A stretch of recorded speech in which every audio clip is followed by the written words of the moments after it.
SBN Sports Business Now. Hey everybody, and welcome to episode 12 of Sports Business Now Live. And Sports Business Now Live is a weekly wrap-up show where we talk about all of the hottest stories in the sports business world as covered on sportsbusinessnow.com. And if you would like to chime in on anything that we're talking about, go to Twitter and use the hashtag SBNow. And today I have Jason Cole, founder of Row 27 and SB Now, and then our new guy, Max Huber, who's a marketing associate at Row 27 here. So, Max, thanks for joining us. Yeah, I'm glad to be here. Excited to join SB Now today. I know. Talk a little sports biz. Yeah. Somebody's got to do it. I know. I'm glad I get to. So, and this is not your first rodeo in front of a mic, is it? No, up at the University of North Dakota in Grand Forks, I was public address announcer, hosted a TV show and a radio show, so I'm very comfortable in a mic. I'm not going to make you do your epic PA announcer voice, but he was previewing it before the show, and it was impressive. Maybe one of these days. Okay. I'll do it. All right. There has to be some old videotape from the I Ralph know, we can right? find, right? He said he was doing it for 7 years, so. Nobody wants to see that. I do. But it's Valentine's Day, guys. It is. Happy Valentine's Day. To you as well. Doing anything fun? I'm going to the grocery store. Oh, my gosh. That's you about guys. I will be at the gym at one point really, in the evening, and then we're really, gonna both of go your out to wives dinner. don't deserve anything better than I gym sent her an and e-card. grocery. I sent her an e-card today. Oh, that's She has a special. card and a gift at home. You guys are such know. romantics. Yeah. Speaking of romance, a lot of teams are really getting into the Valentine's Day spirit, whether it's offering certain ticket packages or promotions, and including even a mascot visit, which would be kind of crazy. Imagine. Or creepy. Or depending on the creepy, mascot. especially when I think the Colorado Avalanche mascot, it said in the description that he's going to like throw confetti at you and cover the special someone with silly string. That's awesome. Which is nice, but you know, this is kind of a cute little idea, whether you're getting it for your kids or your sweetheart or what have you. Usually the mascot shows up with like a gift basket full of goodies. They're kind of expensive though. I've seen them like $200. And I believe it. It's not for like you can have 20 multiple minutes. mascots running around town. You know Right. what I mean? So limited Right. inventory there. And there are dozens. I mean, we've mentioned a ton on SB Now, but I mean, there are literally dozens of other things that have filled my Twitter feed today.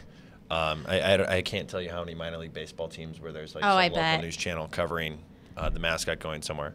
Shout out to Brandon Clemens in my hometown of Cedar Rapids, Iowa, bringing the Colonel, which is an ear of corn, as a mascot around to do exactly this thing. Nice. Yes. I would enjoy that. An ear of corn. Come on now.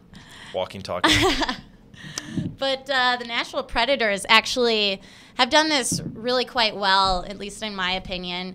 They offered about 4 different types of packages, which is kind of unique in that most of them really just had a one package kind of deal, and even provided like an in-game visit. The Predators are at home tonight. So, you know, how can teams really capitalize on holidays such as this to, whether it's promote their brand or get people in the seats?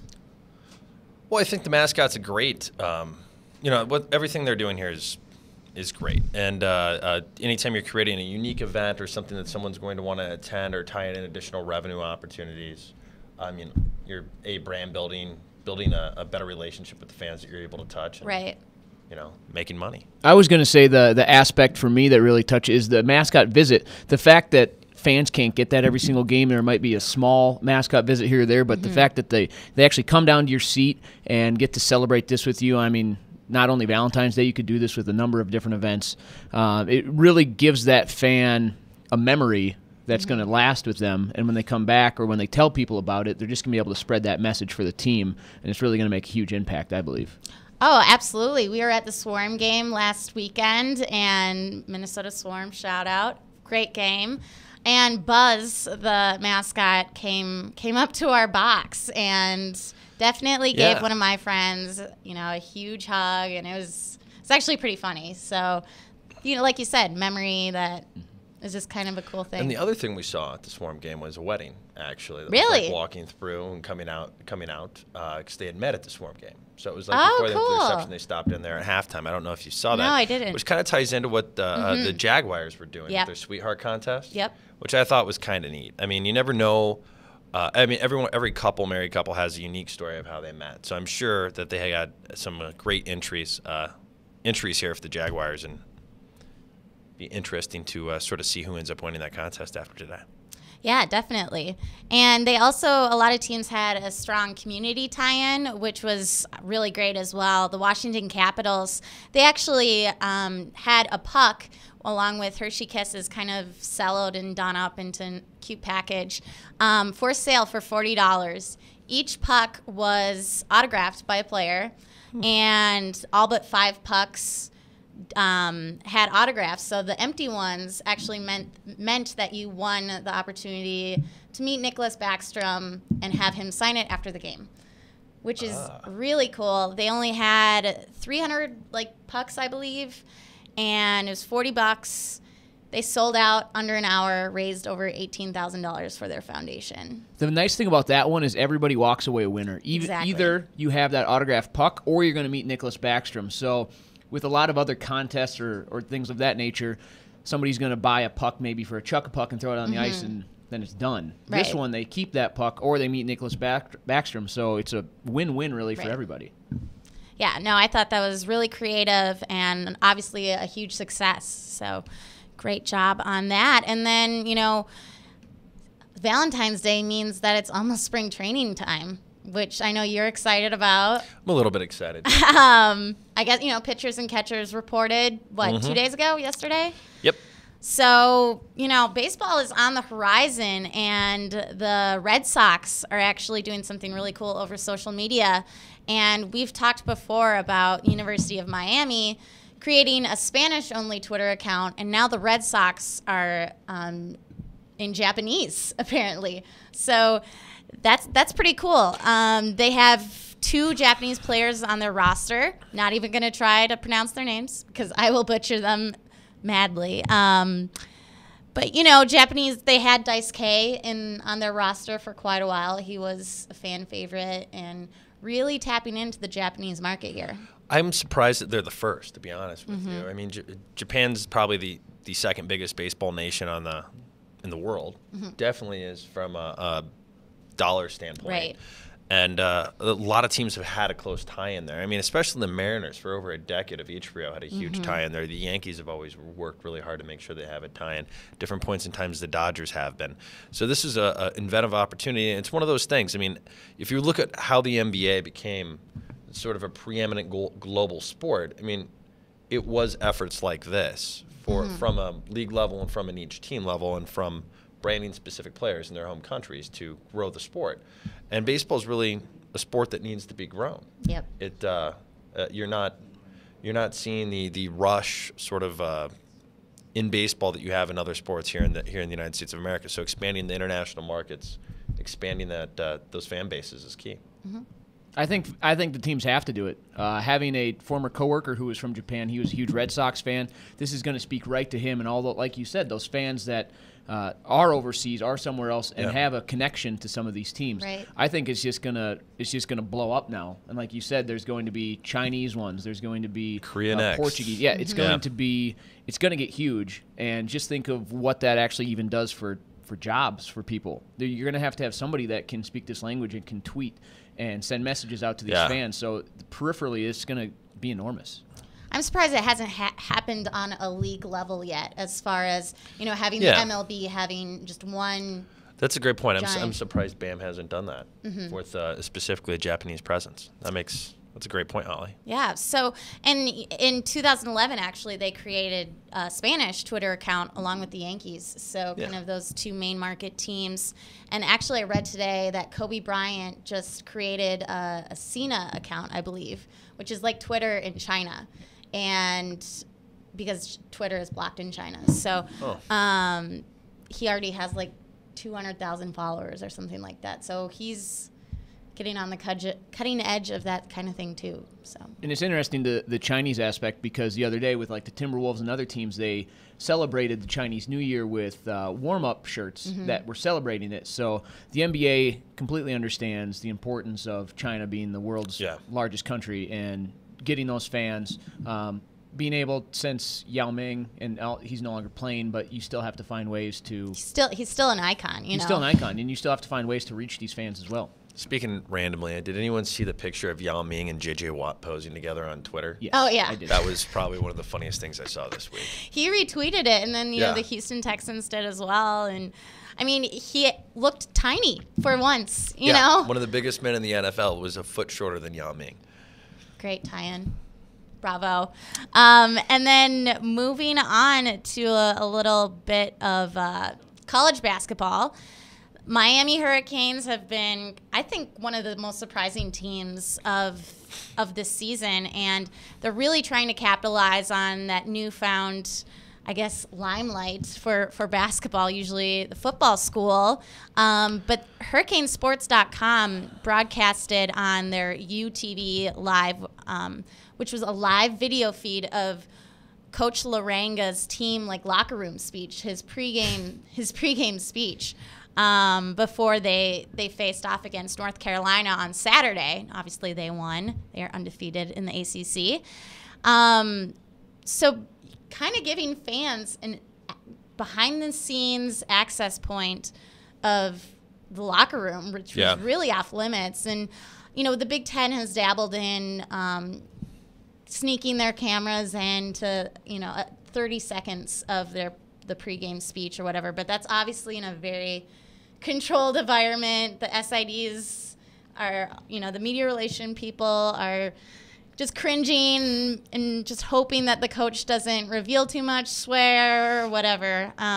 So it's interesting that their coach agreed to kind of let him in. It is. I guarantee you, even though they were doing that he probably was filtering any tactical stuff that he was going to be saying. Oh, yeah. Because, there's an intern for Roy that was watching that. Yeah. Coach Williams. But it was just Miami's, not North Carolina's. I know, but I'm saying Miami's broadcasting it. You're going to have your grad assistant watching the stream. Somebody's going to try to get that insider information. Yeah. I gotcha now. So that's my point. But, Coach Larinaga, I mean, he has a long history of success with a lot of major programs. It's not really surprising, I think, when he got to Miami, which, had a little bit more of a recruiting prowess, I think, probably than GMU did for him, that he's been able to put together a team like this in the ACC. It's really been a long career. It's good to see him have that success. To me, it's interesting having come from a collegiate background where one of the premier collegiate hockey programs in the nation, and they almost treated it was off limits. It was a sanctuary for the players, for the coaches, where they could kind of get away from everything because you're going to have press conferences during the week. You're going to have people coming up to you post-game and interviewing you and fans. So they would let fans in different ways, whether that was Twitter, Facebook, or they did create a show where the players would get interviewed and everything. But before and after the game, for a certain amount of times, it was their space for them to get prepped for the game. I didn't play hockey, but I know, living in Minnesota, quite a few hockey players at this point in time. I don't think you could be fast enough with the beep button. No, that would be required inside a hockey locker room. But that's just me speculating. Because all you'd hear is the whole time. Right. Yeah. No, I've been in the locker room for a few of the times Big Ten has come in. I was a manager for Indiana women's basketball, and it was interesting to see the differences of the candid pregame speech, and I see cameras in the locker room. I'll tone her down a little bit. I'll just talk about heart and toughness rather than the actual game plan, which obviously you don't want to give away. Yeah.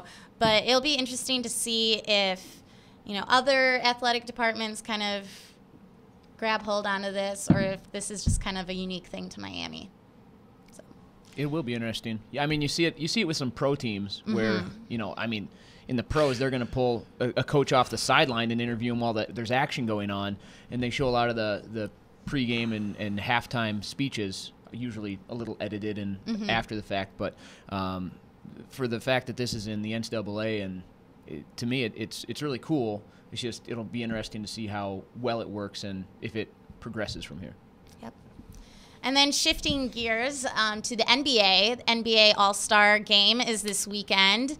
Perfect time for them, as not a whole lot of sports are going on right now. And Turner Sports and TNT, they've really developed some really cool digital aspects. The NBA has really capitalized on social media and, the use of digital video, like replays and everything like that.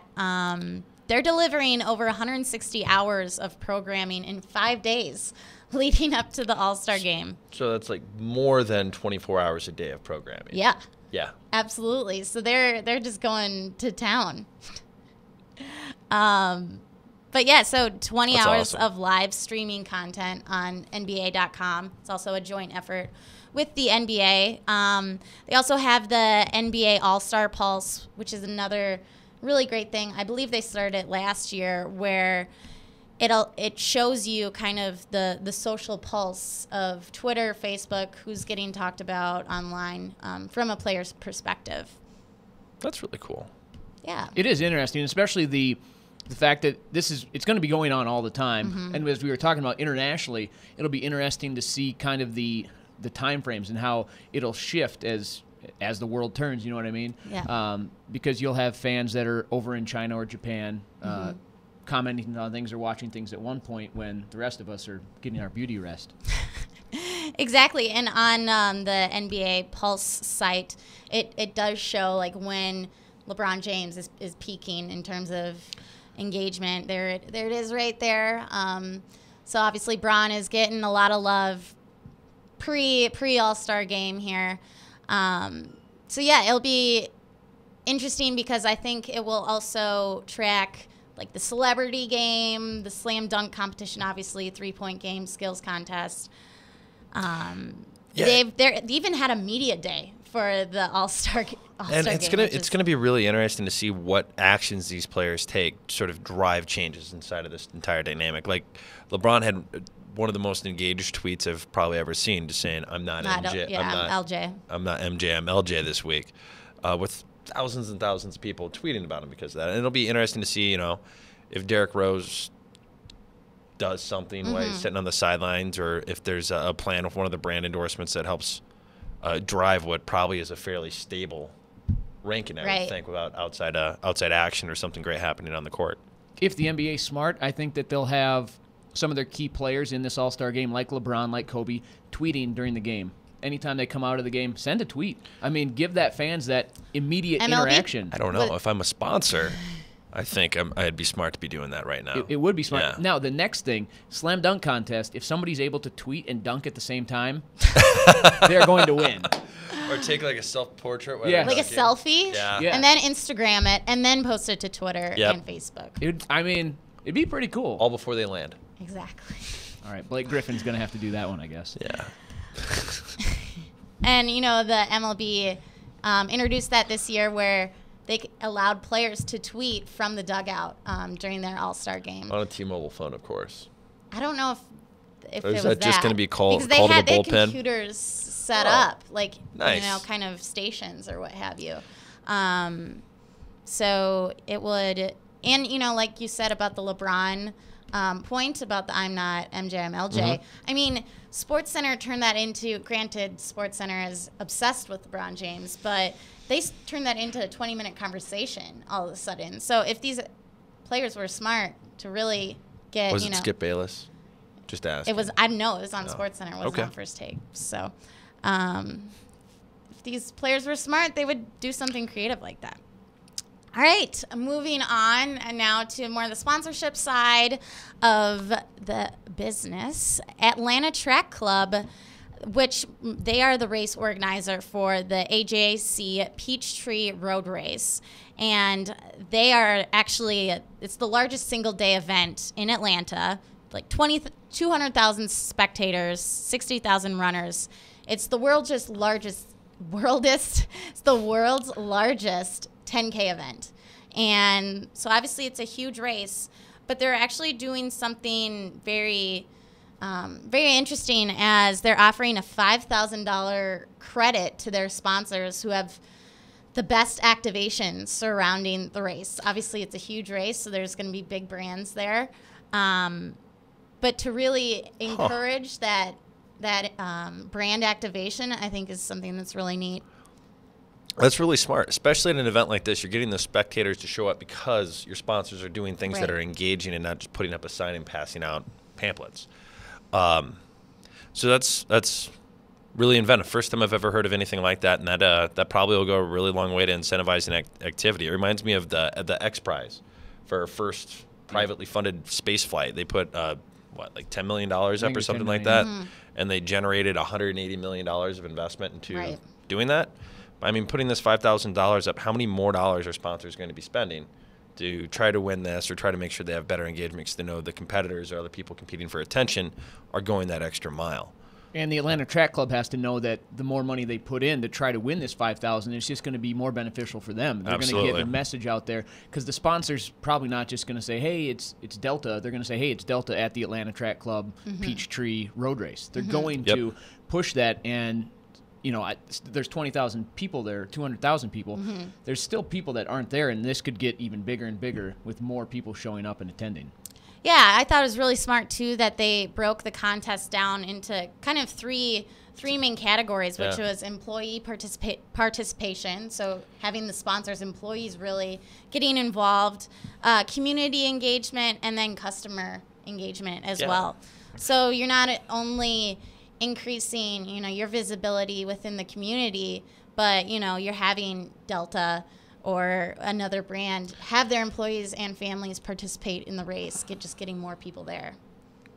It's slick. And, I mean, anytime you're going to do something like this, you need to make sure you're transparent about your scoring system so people know how to develop their plans, how they're executing, what their peers are doing. So there's some semblance of fairness to that contest. And putting that out there as detailed as they have is just tremendous. I mean, this is one of the coolest things I read about this week. And looking at it, it's the community involvement is 40% of their total scoring that they get, which is employee fundraising. And everybody knows that community involvement and being able to raise funds for underprivileged or putting it towards someone, it goes a long way for your brand, and people are going to recognize it and they're going to notice it. So the fact that that's 40% of the entire thing, I think is great because it all while they're sending out their message, they're also doing good. Right. Well, great stuff. And you were in a, 5K this last weekend, Max? I ran a 5K at PACnet. Got second place for row 27. Attaboy. Yeah. You're a pretty 21 avid what? runner, right? Yeah, I 21 minutes. 21 minutes. And I just ran my first marathon down at Disney World. And if you want to talk about an amazing event, I mean, that's for a whole nother day. But 65,000 runners total for the weekend. It was awesome. That's crazy. You get second in that one? No. Okay. No. Nowhere near that. Well, congrats on Did you get second in your second. Family? Yeah, I got second in my family. Oh, ouch. Actually, third in my family if you include the cousin that ran too. Oh, well. My wife beat me. I like her already. Happy Valentine's Day. Happy Valentine's. Well, excuse me. Thank you so much. Do you need a drink of water? Yeah, I was gonna... Just make sure you hold eye contact. Exactly. Thank you guys for joining us. As always, great conversation on the sports business industry. And thank you for joining us. And you can catch all of the stories on sportsbusinessnow.com or check out our YouTube channel. We'll see you next week. SBN, Sports Business Now.